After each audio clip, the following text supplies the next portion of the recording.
My name is Rhonda Allery, and I was wondering, I'm in the middle of a move, and I wanted your suggestion on what's the best way to spruce up my house so it will sell sooner and I could get the most money for it.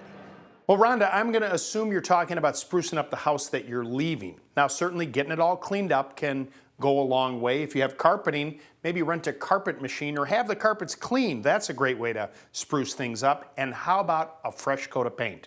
I'm sure there are holes in the walls from where you hung pictures. Go ahead and spackle those up, a little bit of priming, and then fresh paint. It's amazing what a new coat of paint can do to brighten up a home. Hey Lou, it's Al from West Orange, New Jersey. Listen, my wife wants me to redo the grout in our kitchen and the tile. How difficult is that going to be? I'm a little intimidated. Al, there's nothing to be frightened about. You can do this. It's almost like brushing your teeth if you had a lot of teeth.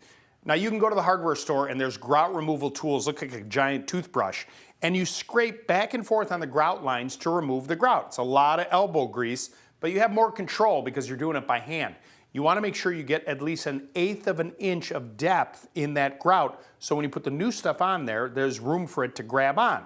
If it's a larger project, if you're doing floor or walls, then you may want to use something like an electric multi-tool with the right attachment or a Dremel tool also with the correct attachment to sort of make quick work of it all. Once you regrout it, it's going to look great. There is nothing to be scared of.